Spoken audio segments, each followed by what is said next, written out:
Magandang araw. Welcome to Morian Sweet Story, kung saan ang bawat kwento ay may pusong totoo. Ngayon, inaanyayahan ko kayong makinig sa kwentong ito at damhin ang bawat emosyon ng pag-ibig. Sa pag-aakalang maikabit ang ama ay pinakidnap ng binatang si Allen ang babaeng dahilan ng inaakalang sumira sa kanyang pamilya. Iginapos niya ito at inangkin, ngunit doon niya malalaman na birhen pa ang babae na siyang ipinagtataka niya gayong ito ang kabit ng ama. Paano kung malaman niya ang katotohanan na hindi pala ito kabit ng ama at ang pamilya niya pa mismo ang may atraso sa ina nito? Mapapatawad ba siya ng dalaga sa ginawa niyang paglapastangan sa pagkatao nito? Ngayong dinadala na rin niya sa sinapupunan ang magiging anak nila. Good evening po, Sir Bati agad ni Manang. Belen sa amo niyang si Alenag. Makakauwi ito. Pasado 8 ng gabi, galing sa opisina. And you as well, Manang, nakauwi. Na po ba si Dad? Opo, Sir. At umalis din po. Agad. Ano ka mo? Umuwi na siya tapos umalis. Saan din agad? Bakit at saan daw siya pupunta? Di ko rin po alam, sir eh. Basta. Po. Nagsisigaw? Po. Si Madam kanina. At galit na galit kay sir. And mga sandaling yun ay hindi na masyadong nag-usisa si Alenza kasambahay. Dahil mukhang alam na niya kung ano ang nangyari. Where's Mom nasa? Taas po, sir, sa kwarto niya. Hindi pa nga hala po yung naghahapunan eh.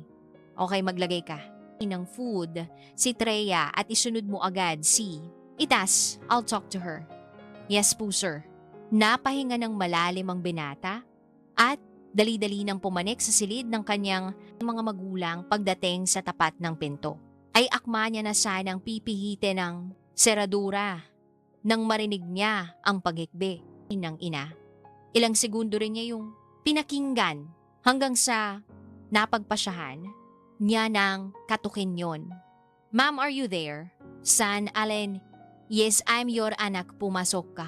Bukas yan dagli namang pumasok si Aren sa silid ng ina at hindi rin nakaligtas.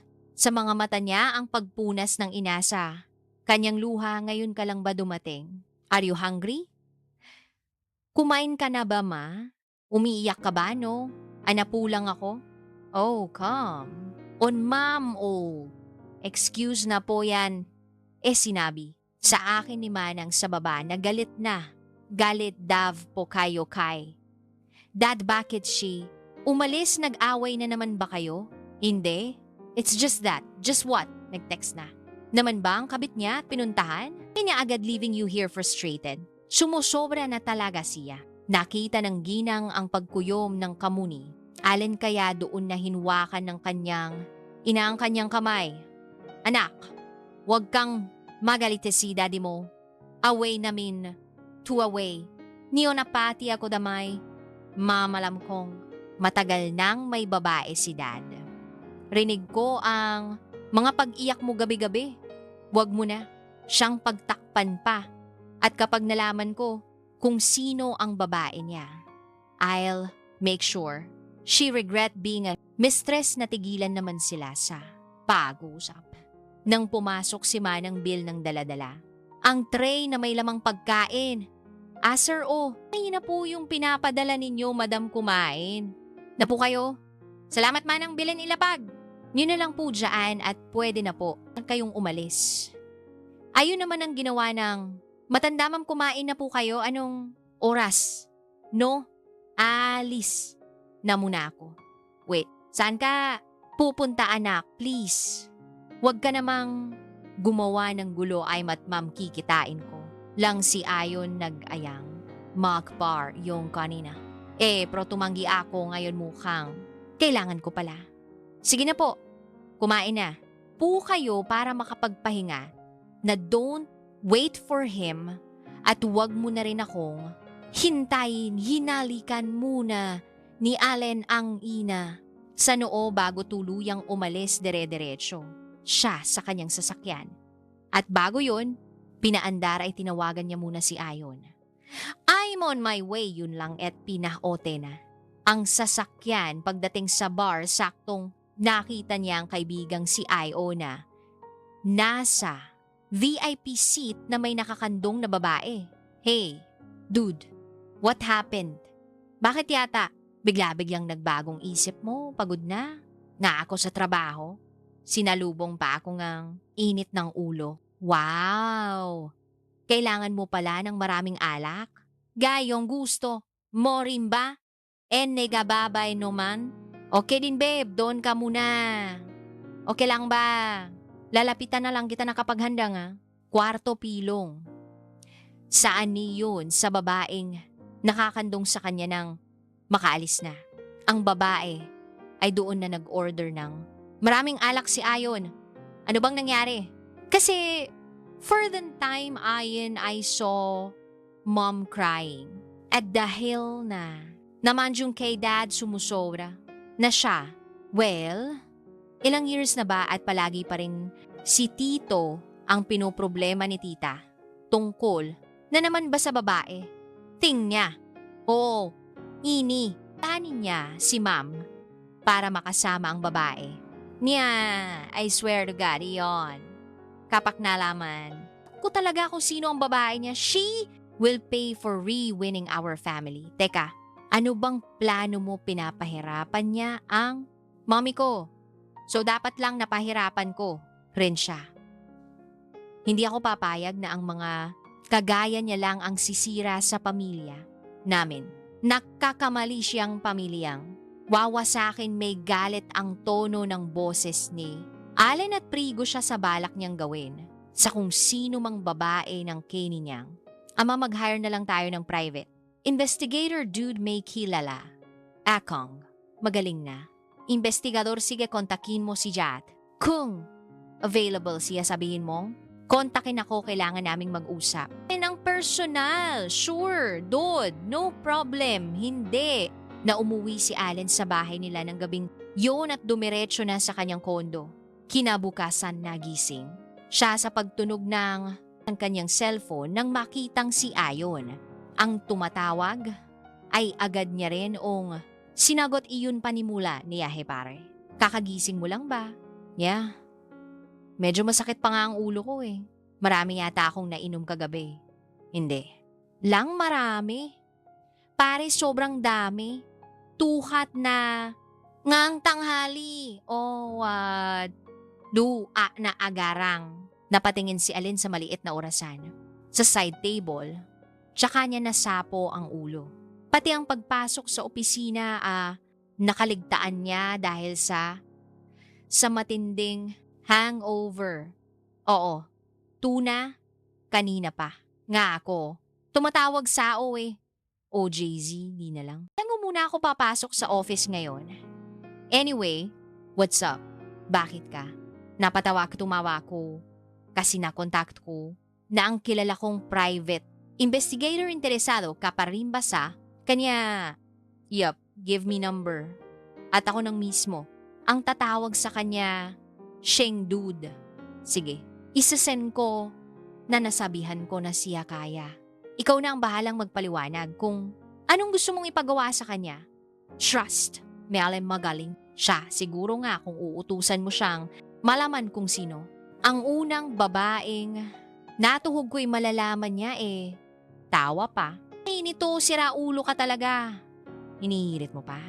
Talaga? Yang kamanyakan mo? Sige na, papatayin ko lang. Linya pagkakita sa numerong ipinasa ni. Ayon sa binata ay tinawagan niya na ito. Agad at sinabi kung saan sila magkikita. Nang makatapos, ay kumuha naman muna siya ng yelo at inilagay si baldeng may. Lamang tubig tsaka inilublob ang mukha. Doon, ng ilang minuto kailangan niyang gawin yun para matanggal ang hangover. Niya naligo na rin siya at nagbihis tsaka umalis sa isang cafe. Sila magkikita. And private investigator na sinasabi ni Ayon kaya doon na rin siya nag-order ng makakain dahil walang laman ang tiyan. Niya pagalis alinstaan maya-maya.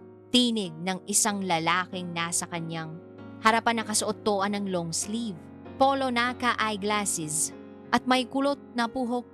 Yes, tugon niya. Nice to meet you sir, I am Ronald. Ako po. Yung kausap mo sa telepono kanina sabay lahat sa kamay, nagdadalawang isip pa ang binata na tugunin ang pakikipakamay nito dahil hindi mukhang private investigator ang nasa kanyang harapan. Ilang saglit pa niya toong tiningnan. Bago siya nakipagkamay, oh. Ikaw pala yun? Yes sir, hindi po ba halita pwede na po? Ba ako maupo? Ha, yes. Yes. Excuse for a while Ronald ha, may tatawagan lang ako. No problem sir, tumayo siyat. Dumistansya muna kay Ronald bago tinipa ang numero ni Ayon. Oh dude, nagkita na ba? Ay kayo ng private investigator, tanong nito. Taagad sa kanya, are you kidding me Ayon? Pinagtitripan. Ay mo ba ako, is he really a private investigator? Or a fake one, rinig? Tingin pa niya ang paghagik-gik ni Ayon si Bago. To nagsalita, ine-expect ko na ganyan ang magiging reaction budut, pero ika nga nila, don't judge the book by its cover. Sa performance mo siya i-rate, hindi ako. Magre-rekomenda ng tao kung hindi. Magaling no? Sure ka dito ha? Para kasing duda ako su. Du basta. Sinasabi ko sao. Magaling. Siya. Kausapin. Tingin mo muna. Kasi, huwag kang nanghuhusga agad. Napahirap na lamang sa kanyang mata. Si Allen at pinatay ni muli ang linya. Binalikan niya si Ronald na parabang patay gutom na kumakain sa in-order. Ano itong pagkain sir? I'm sorry, hindi na. Pukita, napansin. Wait lang po ha, aayusin. Kuna muna ang sarili ko maayos na sir. Ngiti pa ito sa kanya. Mr. Ronald, before we proceed, gusto ko lang sanang itanong kung ilang case na ang nahawakan mo at ilang taon ka ng private investigator. Isang din na rin po sir at more than 40 cases na po ang nahawakan. Successful naman ba ang lahat? I mean, satisfied ba ang mga customers mo? Yes po sir, nasabi na po sa akin ni Sir iyon ang nais mong gawin ko, pero for further explanation, gusto ko po na manggaling din mismo sa inyo kung anong gagawin ko. Doon na nga pinaliwanag ni Allen kung ano ang ipagawa niya kay Ronald. Okay sir, just give me a week or 2 to settle this and I'll call you po kapag may information na agad ako sa babae. Okay? Make sure magagawa mo ng maayos ang pinapagawa ko, Sao. Yes po, sir. Matapos nilang makapag-usap, ate, tsaka palang umuwi si Allen sa bahay nila dooy. Nakita niya ang ama na nasa beranda. Habang nagbabasa ng dyaryo, hindi niya iyon pinansin at dire-diretso na sana sa pagpasok ng magsalita to. Hindi mo man lamang ba ako babatiin, Allen? Ka pumasok sa office, magdamag kang wala. Sa bahay. Where have you been, napaismid? Siya at napangiti sa sinabi ng ama. Really, Dad? Ikaw, saan ka ba galing? Kagabi iniwan mo si mommy dahil pumunta. Ka na naman sa babae mo.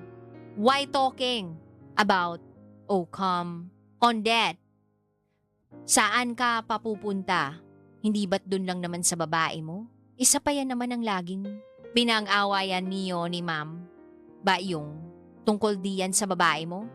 Wala akong babae. Ay, Allen, don't fool me, Dad, kung noon. Oo, siguro magagawa mo pa akong pasakayin dyan sa mga pinagsasabi mo. Pero ngayon, hindi na. And this is my warning, hindi lang sao, kundi pati na rin sa babae mo kapag nalaman ko kung sino siya. I will ruin her life kagaya ng pagsira niya sa pamilya natin, yun lang. At dire-diretso na sa pagpasok si Allen sa mansyon, tsaka dumiretso sa kanyang silid 2 araw ang wala pa ring binabalita ang private investigator sa kanya. Kaya medyo nakakaramdam na rin siya ng inip kaya naman napagdesisyonan niyang sundan ang ama para matuntun niya na ang babae nito. Gumamit siya ng ibang kotse para hindi mahalata ng ama na siya ang sumusunod. Dito, hindi naman siya nabigo dahil nasundan niya ito at nakita niyang huminto ang ama sa isang private bilya at sinalubong siya ng Izang. Babaeng sa tingin niya ay kasing edad lamang niya. Huli ka. Sige lang babae. Gumiti ka lang baral. Make sure na malapit nang matapos ang masasayang araaw. Musaad ni Allen sa sarili tsaka umalis. Na dun sa biyahe pauwi ay tinawagan. Kanyang kaibigang si Ayon iyon. I need backup, kailangan ko ang mga tao mo. Maipapalit. What sino ang kabit ng magaling kong ama? Ano nalaman agad ni Ronald ang naroroon niya, no way your private investigator is weak. 2 days na, pero wala pa rin siyang balita.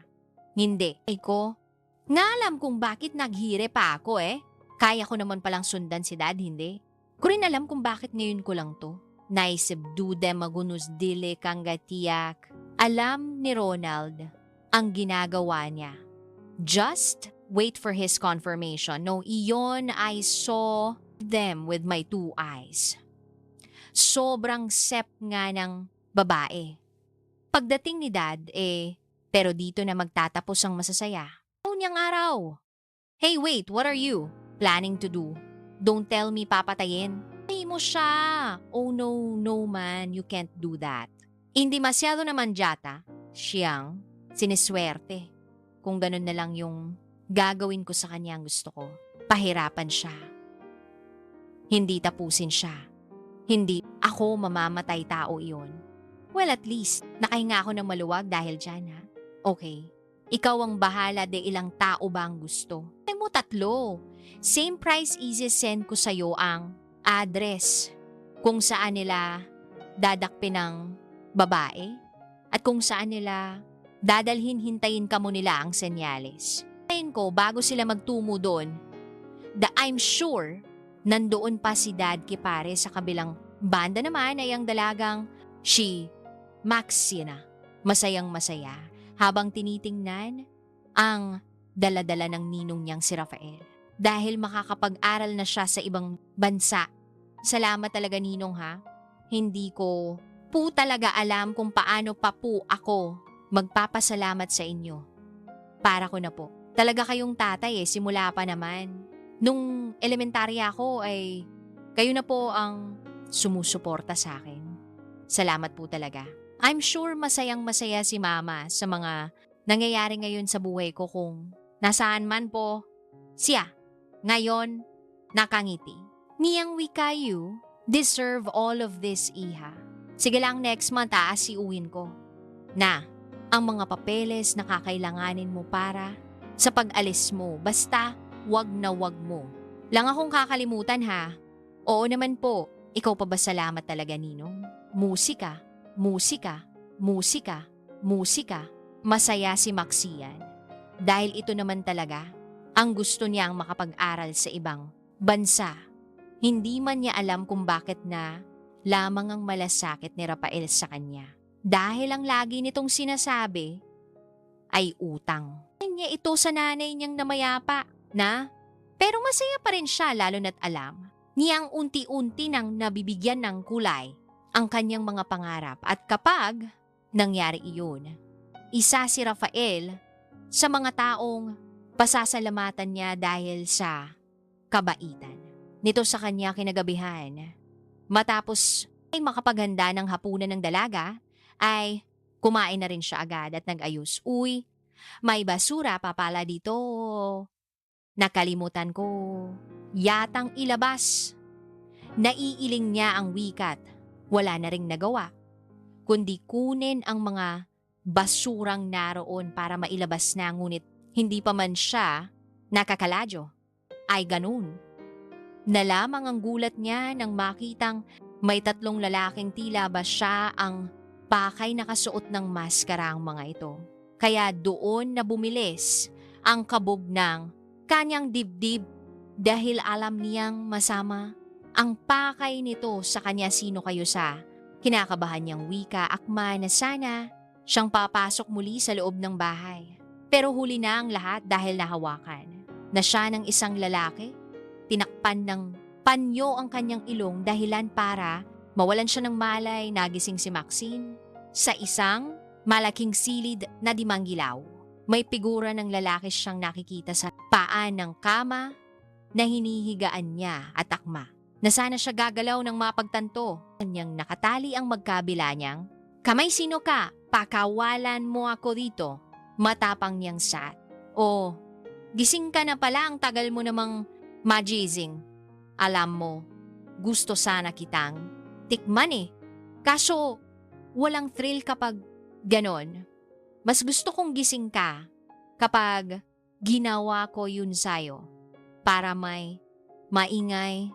Ano bang ibig mong sabihin sa pagharap ng Bey sa kanya? Ay doon na niya nakita ang mukha nito. At napagtanto niyang iyon ang anak ng ninong niyang si Rafael. Ikaw ang anak ni Nino ni Rafael. Oo, ako nga. Ang galing naman talaga ng ama kong yun. Nagawa niya akong ipakilala sa iyo, samantalang ikaw ay hindi niya may pakilala sa amin. Kung sa bagay, sino ba naman ang maglalakas loob na ipakilalang kabit? Hindi ba ano? Hindi ako kabit? Alam kong yan ang sasabihin mo, walang kabit na umaamin. Ilang taong umiyak si mommy. Dahil sa'yo, hindi ko rin naman masisisi. Sida dahil maganda, kamakinis, at sexy. Ngayon, kung gaano mo pinaiyak ang mommy, ko ganun din ang gagawin ko sa'yo. Unti-unting tinatanggal ni Allen ang kanyang suot kaya doon na mas lalong kinabahan si Maxine. Teka, anong nagawa mo? Anong binabalak mo? Ano pa nga ba nangako? Kung sana to ang lalapitan ni Allen ay mabilis siyang tinadyakan ng dalaga. Dahilan para mas lalong magngit-ngit si Allen sa galit naughty girl. Gusto mo? Talaga ng pisikalan ha? Walang panama ang lakas ni Maxine sa binata kaya wala. Siyang nagawa kundi ang magsisigaw dahil unti-unti na siya ang nilalapastangan ng binata iyak at pagsigaw lang ang tangi nagagawa ni Maxine. Pero kahit mapaos pa siya sa kakasigaw ay parang wala pa ring tutulong sa kanya matapos gawin ni Allen. Ang nais niya doon na siya napatingin sa kisam ngang silit bahagya niyang tinititigan ng dalaga. Nanoy iyak pa rin. Ng iyak pero wala ng tinig na lumalabas, walang saplot at nakatali pa. Rin ang dalawang kamay sa kama ng may masmas na si Allen ay tumayo na siya at nagbihis. Bago tinanggal ang tali sa dalawang kamay ni Maxine, "O ayan, magbihis ka. Mamaya padadalhan kitang pagkain ni Toy. We'll also lock the door." At ang mga bintana dito'y nakalak din. Kaya kung iniisip mong tumakas, huwag mo nituloy. Pinal itong wika bago umalis ng silid ay sinulyapan. Tanya muna muli ang dalaga pero hindi pa. Rinto gumagalaw sa pagkakahiga, dumiretso siya sa labas at nagsindi ng yosi. Habang nakatanaw sa kawalampano. Nangyari yun, she is still a virgin. Ilang taon na siyang kabit ni Dad. Imposibleng natigil siya sa pag-iisip nang magring ang kanyang cellphone nang tingnan ni si Ronald ang tumatawag. Ayaw. "Nya, pa, sana yung sagutin dahil wala na." Ano namang kwenta dahil nakapaghanap ng balita. Sir, I'm very sorry po pero nalaman ko na po ang whereabouts ng babaeng sinasabi mong kabit ang daddy mo ngayon. Hindi mo lang nalaman? Anong ginawa mo sa 2 araw ang paghahanap lang sa kung saan siya nakatira no sir? Actually, marami na po akong nalaman about her. Saan po kayo pwedeng kitain fine sa COP? Siya pa rin kung saan tayo nakita Ngayon na. Sige po, sir. Ibinili naman muna ni Allen ang dalaga sa mga tauhan ni Ayon. Tsaka umalis pagdating sa coffee shop ay agara ng inilapag ni Ronald sa kanya ang mga impormasyong nakuha niya patungkol kay Maxine. Kunot naman ang noon ni Allen, lalo na nang makitang may lumang litrato. Doon ang kanyang daddy Rafael kasama ang isang babaeng hindi niya kilala. Pero kamukha ni Maxine. Her name is Maxine Arevalo, sir, at hindi po siya kabit ng daddy ninyo. Paninimula ni Ronald if that is sino siya at anong koneksyon ng mga pictures na to kay daddy. Itong babaeng to, siya po ang mother ni Maxine. Naguguluhan na si Allen kaya hinayaan kanya muna ang investigador na magpaliwanag para mas lalo siyang malinawan. Ang mother po ni Maxine na si Teresa Arevalo ay dati pong nobya ng daddy mo, sir. They're about to get married dahil engaged na po sila noon. Kaya lang ang mga magulang ng daddy mo ay tutol sa pagmamahalan nila dahil mas gusto nila ang mommy mo para sa daddy mo.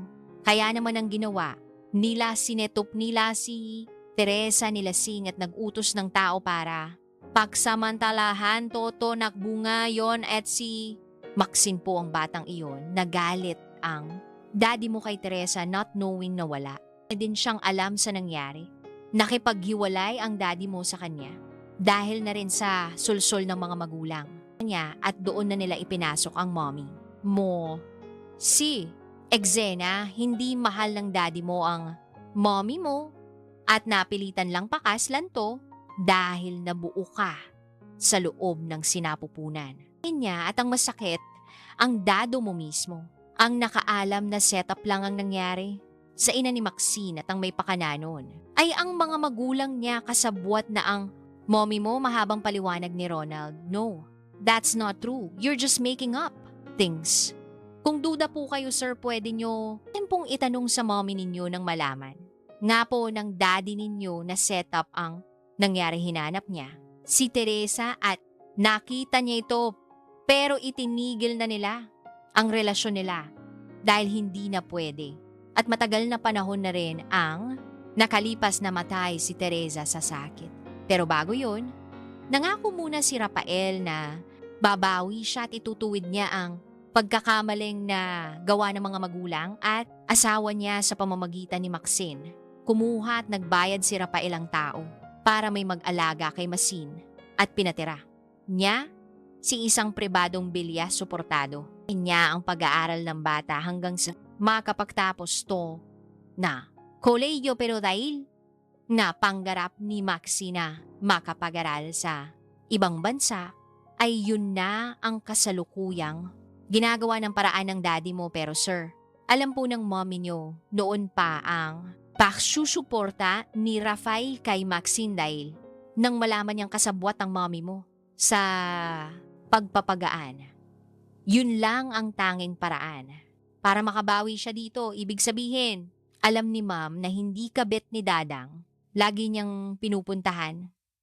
Opo sir, kaya pala hindi ko maramdaman na masaya si dad kasi hindi niya mahal si mommy at namumuhi siya dito.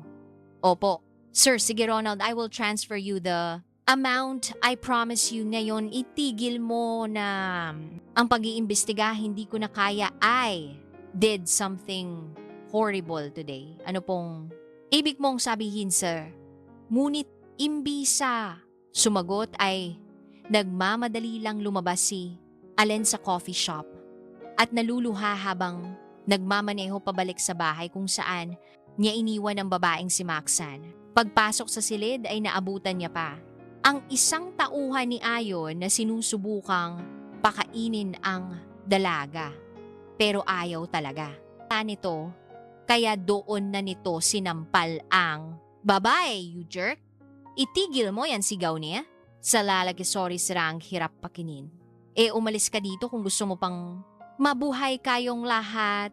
Umalis na dito. Tapos na ang trabaho ninyo, nagsialisis? Ano naman ang mga to, kaya doon na muling tiningnan ni Allen ang dalaga na namumugto pa rin ang mga mata. Hindi niya maipaliwanag pero niyakap niya to habang panay ang paghingi ng tawad. I'm sorry. I'm really sorry. Rinig pa niya ang paghikbi. Tanang dalaga kaya doon niya na ito. Tiningnan sa mga mata, I didn't know I'm sorry. Maxine, hindi ko alam kung bakit mo ko pinagbibintangan. Malaki ang na loob. Kaya ko sa daddy mo pero hindi niya ako kabit. Hirap man pero naisatinig pa rin ang talaga I'm sorry, hindi ko alam patawarin. Mo ko patawarin kita. Ganon. Kadaling hindi lang pangarap ko ang winasak mo, kundi pati rin ang pagkatao. Kala ko bakit panglupit-lupit ang bundo sa akin. Bakit nila ako ginaganito? Iyak ng dalagaramdam ni Allen ang bigat ng nararamdaman ni Maxine Kaja apektado din. Siya, the door is widely open. Pinalis ko na ang mga bantay, ikaw na ang bahala. Kung aalis ka't ipapakulong mo ko will accept my consequences. Huling sinabi nito at umalis muli. Kung saan siya pupunta ay hindi niya alam, sobrang bigat ng nararamdaman niya ng mga sandaling yun.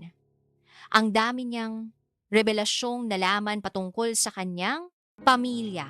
Buong buhay niya na sinisisi niya ang amang si Rafael. Pero ang punot dulo pala ng lahat ay ang kanyang mommy. Sa tinagal ng kanyang biyahe ay napagpasyahang sa kotse na lang matulog. Bumiyahe lamang siyang muli kinabukasan at dumiretso sa kanilang bahay do. Hindi na siya nagdalawang isip na kumprontahin ang ina sa kanyang mga inalaman. Gusto man niyang itanong din ang lahat sa kanyang lolo't lola pero matagal nang yumao ang mga to kaya sa ina. Kanya siya dumiretso sa saan ka? Galing ma'am, no lies this time please. What? Totoo ba? Totoo ba na alam mong hindi kabit ni dad ang lagi niyang pinupuntahan? Kitang-kita niya ang pagkagulat ng ina sa narinig. Oh my gosh. How did I know, ma'am? Pinaimbestigahan ko si dad at ang babae niya only to find out na wala ng pala. Talagang babae si D. At ang masakit may nagawa na ako sa kanya, ma'am. Kasabay ng pagkasabi niya noon ay ang pagpasok naman ni Rafael sa silid. What did you just say? Pinaimbestigahan mo ko at ang babae ko. At ang sinasabi mong may ginawa ka sa kanya. Anong ginawa mo kay Maxine Allen? Dad, I'm sorry, I didn't know.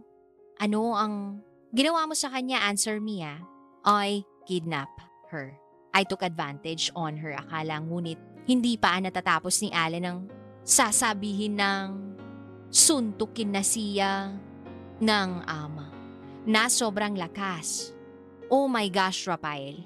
That's enough pag-awat ng ginagno, ma'am. I deserve this. Sige dad, suntukin mo pa. Ako yung malakas pa dito, kasalanan ko. Rin naman kasi nagpalalos. Dalos ako. I hated her. I hated her for making my mom. So frustrated, yung pala may kwento sa likod noon. I'm very sorry, alam ko na. Ang lahat that alam mo na pero ginawa mo pa. Rin kung anong ginawa ng iba sa ina niya. Pinipilit kong makabawi sa kanya dahil sa pagkakasala ng lola't lola mo kasama na ang mommy mo, yet here you are. Musika. Marahil may kabit nga siguro ako, Allen. Pero ang kabit na yon ang orihinal na babaeng minahal ko at wala na siya nasa langit na kung maibabalik ko nga lang. Ang panahon, sana hindi ko na lang siya iniwan. Naiintindihan ko ang pagsisisi mo. Dad, pero nagsisisi rin po ba kayo? Na pinanganak ako na naging anak niyo ko. Dahil buong buhay ko hindi ko ramdam na anak mo ko. Sobrang layo mo sa akin ng layo-layo yung tipong kahit kaya kitang kalabitin hindi ko pa rin magawa. Is it? Because galit ka kay mommy. Kay galit ka. Kaya nga rin sa akin. Akala ko hindi mo lang kami minahal dahil sa babae mo. Pero hindi. Pala dahil mas mahal mo ang anak ng babaeng pinakamamahal mo. I knew it. That and I won't beg for your love again. Not anymore, huling wika ni Allen at umalis. Na muli, Dumiretso siya sa kanyang kotse at nagdesisyong bumalik sa bahay kung saan naroon si Maxine, hindi niya lang alam. Kung naroon pa ba ang dalaga, wala na. Pero gusto niyang doon na muna magpunta. Pumasok siya sa kwarto at ganun na. Lamang ang gulat niya nang makitang nakaupo si Maxine sa sahig at nakasandal sa kama. Bakit hindi ka pa umaalis panimula? Niya. Hindi to umimik kaya naupo na rin. Siya sa sahig at tinabihan to. Gutom ka na ba? I'll cook for you muli. Niya pang wika. I'm sorry kung iniwan kita. Dito, gulong-gulo kasi talaga yung utak. I confronted mom and dad hamin ko. Ang lahat ng ginawa ko galit na galit. Siya sa akin, sinuntok niya ako malakas. Pero hindi ko ramdam yung sakit ganun. Kasi talaga kapag tanggap mo ang bawat pagsuntok pero alam mo kung ano hindi. Kung matanggap na mas mahal ka pa niya. Kaya sa akin, ng mga sandaling nagsimula ng umiyak si Allen kaya doon na napatingin si Maxine. Pero okay lang naman. Sa akin, yun kasiwala. Forget it. Hindi. Niya tinuloy ang sasabihin na bunga siya ng pilit na relasyon dahil marahil hindi alam ng dalaga ang nangyari sa ina niya noon. At kung bakit ganun na lamang ang pagmamalasakit ni Rafaela sa kanya your dad loves, you so kas, ay nasabi ni Maxine kapag dinadalaw niya ako.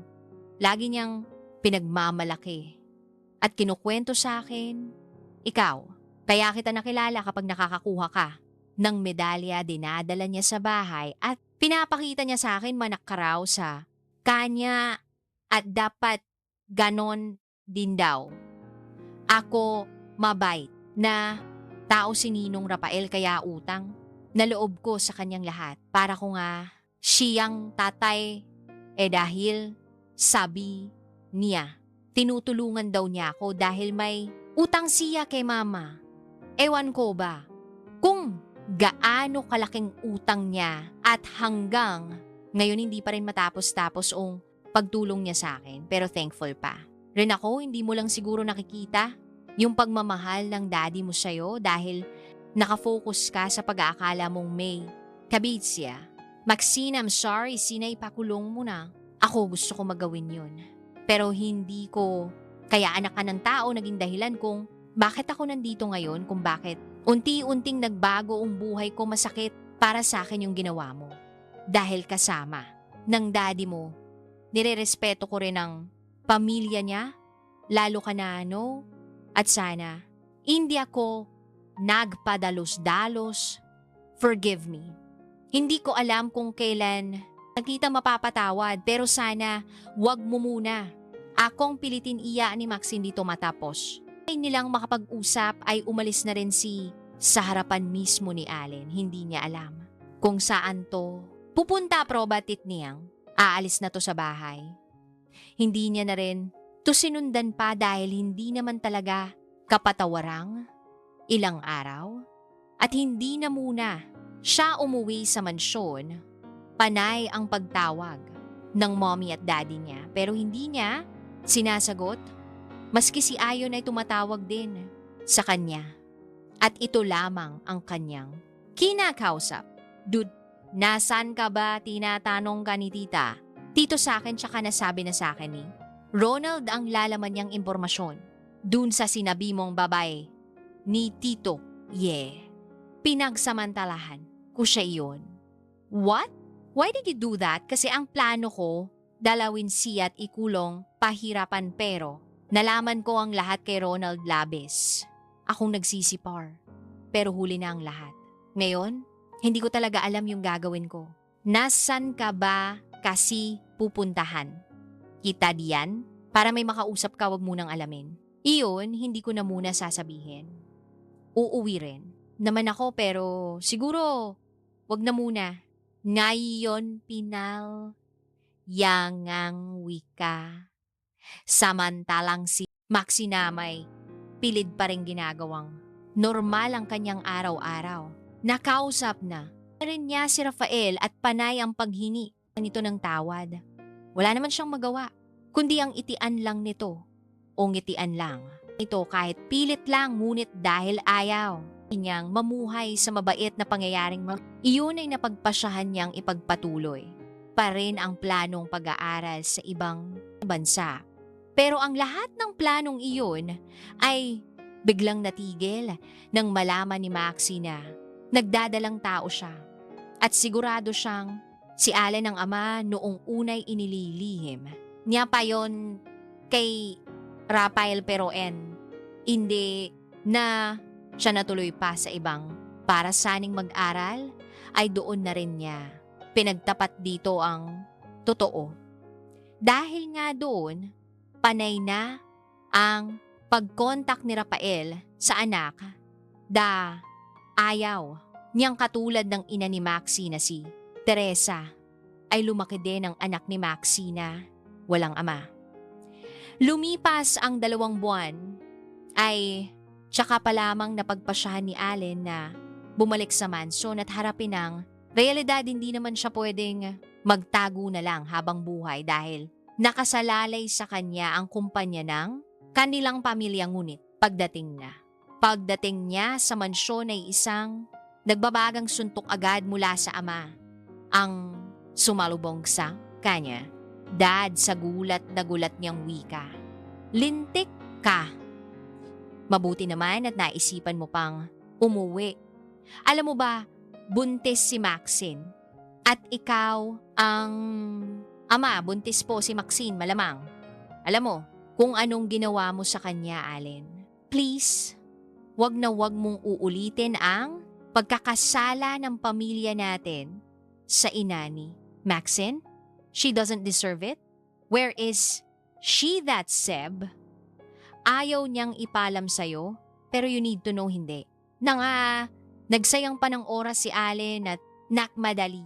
NJ puntahan si Maxine Doe. Naabutan niya pa toong nagtatapo ng basura sa labas. Mahina niya ang panimula. Titigan lang siya saglitang dalaga bago ito tumalikod at akming. Papasok na sa loob ng bahay ng sunda. Ganito ng binata. Alam ko na ang totoo. Maxine, Dad told me you're pregnant with my baby Allen. Wala kang pananagutan sa akin. Meron ng baby na yan. I know malaking kasalanan ko sa'yo, pero please, haya mo naman akong makabawi. Fede ka. Kung namang bumawi sa ibang paraan pero hindi ka pa man nakakapasok sa buhay ko. Ayaw na kitang pabalikin. So, please leave. No, I will stay here with you, Alakan. Kita hindi mo pa man ako mapatawad. Ngayon, bro, please, hayaan mo akong magpagkamasa. Baby, wala na ring nagawa pa si Maxine. Kundi ang pagbigyan to malamig pa sa yelo ang pakikitungo niya kay Allen. Pero kita niya ang laging pag-uunawa ng binata. Sabila na rin to nagisi at hindi iniiwan ng dalaga tuwing may monthly check-up. Naman si Maxine ay kasama din siya nito. Sa katunayan ay kahit nga sa pagbili ng mga gamit ng kanilang anak ay napaka-handsome ng binata. Bagay na lihim na nagbibigay ngiti sa kanya. Ramdam niya ang sinseridad ni Allen at tulad ng ama nitong si Rafael, mabait namang to. Kaya hindi na lamang namamalaya ni Max na unti-unti na rin siyang nahuhulog dito at maski si Allen ay ganoon din sa kanya hanggang sa kabuwanan na nga ni Maxine ay hindi pa rin niya iniwan to. Nasaktuhan pag nasa business. Meeting noon ng binata na pumutok ang panubigan ni Maxine. Kaya minadali na nitong tinapos ang meeting at saka dumiretso sa hospital kung saan abutan niya ng mga si Rafael na karga-karga na ang bata. That's siya na basi si Bobby Solie naiyak niyang wika. Oo anak, siya na nga ang gwapo-gwapo nga po ko manang-mana sa lolo. O mamaya mo nakargahin si Ki. Puntahan mo na muna sa loob si Maxine. Kanina ka pa niya. Hinihintay tumango naman siya pumasok. Siya, sa si Lady Maxine Doy nakita niya. Ong nakahiga habang nakangiti sa kanya. Are you okay? So sorry, wala ako dito. Kanina, I'm in the middle of an important meeting. Pero nandito. Na ako, sabay, halik sa kamay ng dalaga. Have you seen? Che! Oh, karga-karga nga siya. Ni Dad. Manang-mana sa akin o sa'yo. He's so cute. Thanks for giving him to me, Maxine. I will love him forever. At hinding-hindi, ako mawawala sa tabi. Niya, thank you. But one more thing. Gusto ko lang malaman mo, ma'am, na pinapatawad na kita, Alin. It took me time to finally realize it, pero napagtanto ko na hindi lang kita napatawad, kundi iniibig rin. Kita, mahal mo na ako. Mahal mo na rin ako. Maxine na rin ibig sabihin. Oo, mahal na mahal kita. I'm sorry kung hindi ko nasabi yun kasi akala ko pinap. Pakisamahan mo lang ako dahil sa baby. But now nasabi mo na nga na mahal mo rin ako. Oh God, I'm so happy. I really do. I love you, Maxine. I love you so much. I love you too, Allen. Doon ngay agad hinila ni Maxine ng binata para maglapat ang kanilang mga labi. At iyon ang seneryong inabutan ni Rafael, bagay na nagpangiti. Din dito, simula nga nooy, mas pinili ng dalawa na maging masaya sa kanilang pagsasama. Napaka-handsome ni Allen sa kanyang mag-ina. Bagay na mas lalong nagpaibig kay Maxine dito. At tungkol naman sa ina ni Allen, nakahingi na rin ito ng tawad kay Maxine at sa yumaon itong inang si Teresa Buong puso na manong pinatawad ni Maxine dahil ika nga ni matagal ng panahon na yon at nakaraan na ang importante ay masaya na sila ngayon at mas pagtutuunan na lang ng pansin ang mga pangyayari sa hinaharap. Hindi nga nagtagal ay nagpropose na rin si Ari ng kasal kay Maxine na sinagot naman ito ng isang matamis na yes, ikinasal na nga. Sila, makalipas ang ilang buwang, preparasyon at naging ganap na Mr. and Mrs. Santa Ana na marahil hindi man naging maganda ang simula ng love story nila Allen at Maxine. Ang importante, masaya ang ending ng kwentong sila mismo ang bida. Salamat sa pakikinig ng kwentong ito. Sa pag-ibig, minsan tayo ang nasasaktan. Minsan tayong lumalaban. Ano ang natutunan mo sa kwentong ito? Ibahagi mo sa comments dahil baka ang boses mo maging lakas ng iba. Huwag kalimutang like, comment, share, at subscribe para sa mas marami pang totoong kwentong tatama sa puso mo. Marian's Sweet Story, kung saan ang bawat kwento ay may pusong totoo. Hanggang sa susunod na kwento, paalam muna mga Kamorian!